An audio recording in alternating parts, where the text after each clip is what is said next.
আসসালামু আলাইকুম কাছের মানুষরা সবাই কেমন আছেন? আলহামদুলিল্লাহ আমরা অনেক ভালো আছি। আজকে আমার পছন্দের তরকারি রান্না করতেছি সয়াবড়ি আর আলুর তরকারি। প্রথমে সয়াবড়িগুলোকে গরম পানিতে সেদ্ধ করে নিছি। সেদ্ধ হওয়ার পরে আস্তে আস্তে ভালো করে ঠান্ডা পানি দিয়ে চিপে চিপে উঠায় নিতে হবে। তার আগে আমি কিছু আলু কেটে নিছি ছোট ছোট করে। সেই আলুগুলোকে তেল গরম হওয়ার পরে কড়াইতে দিয়ে দিলাম।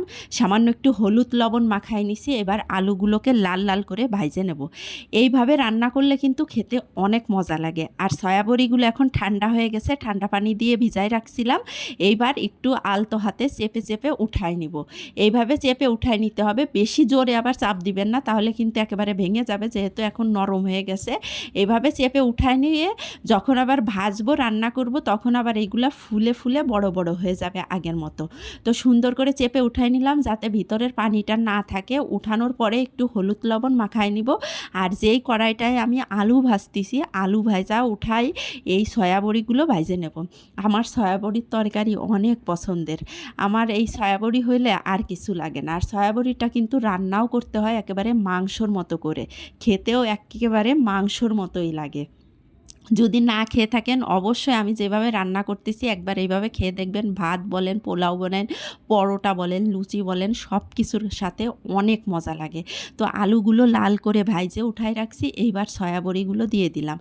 সয়াবড়িগুলোকেও লাল লাল করে ভেজে নেব। যত সুন্দর ভাজা হবে সয়াবড়িগুলো কিন্তু খেতে ততই মজা লাগবে। তো সুন্দর করে ভাজা হয়ে গেলে সয়াবড়িগুলো উঠায় রাখবো। ওই কড়াইতে তেল, পেঁয়াজ, গোটা জিরা, রসুন বাটা, আদা বাটা, মরিচের গুঁড়া, হলুদের গুঁড়া, ধনিয়া জিরার গুঁড়া আর কয়েকটা কাঁচামরিচ দিয়ে দিলাম। এইবার সামান্য পানি দিয়ে মশলাটাকে ভালো করে কষাবো। মশলাটা যখন কষানো হয়ে যাবে তারপরে আবার সয়াবড়ি দিয়ে দিব। সয়াবড়ি দিয়েও আরেকটু পানি দিয়ে কষাবো। কষানোর পরে ঝোলের পানি দিব। আর এই তরকারিটা রান্না কিন্তু নারকেলের দুধ দিয়েও করা যায়। তো আমার ঘরে নারকেলের দুধ নাই, সেজন্য আমি দিই নাই। নারকেলের দুধ দিয়ে করলেও অনেক মজা লাগে। তো মশলাটা কষানো হয়ে গেছে। এবার আমি কয়েকটা এলাচ, দারচিনি আর লবঙ্গ দিয়ে দিলাম। তেজপাতা ঘরে নাই, সেজন্য দিতে পারলাম না। এইবার সয়াবড়ি আর আলুগুলো দিয়ে দিলাম। এটাও ভালো করে কষাবো। এর সাথে আরেকটু পানি দিব। পানি দিয়ে যেন মশলাটা ভালো করে আলু আর সয়াবড়ির মধ্যে ঢুকে যায়, সেজন্য আরেকটু পানি দিয়ে ভালো করে কষাবো। কষানো হয়ে গেলে তারপরে আমি ঝোলের পানি দিয়ে দিব। রান্নাটা একেবারেই সোজা, যেভাবে একেবারে মাংস রান্না করা হয় ওইভাবেই রান্না করবেন, কিন্তু খেতে অসাধারণ।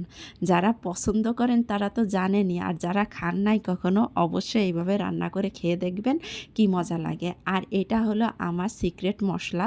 সামান্য একটু মশলা দিয়ে দিলাম, দিয়ে এইবার আমি নামায় ফেলবো। আর এইটা শুধু ভাত বলেন, পরোটা বলেন, লুচি বলেন, সব কিছুর সাথে অনেক মজা লাগে। তো আমি আজকে গরম ভাতে এটা খাইছি দুপুরে। আমার কাছে মাশাআল্লাহ অনেক মজা লাগছে।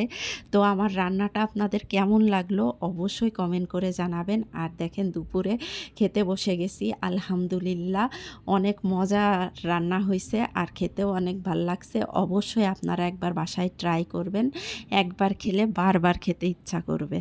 তো যারা ফেসবুক থেকে দেখতেছেন অবশ্যই লাইক, কমেন্ট, শেয়ার করে পাশে থাকবেন। আর যারা ইউটিউব থেকে দেখতেছেন দয়া করে সাবস্ক্রাইব করে পাশে থাকবেন। আল্লাহ হাফেজ।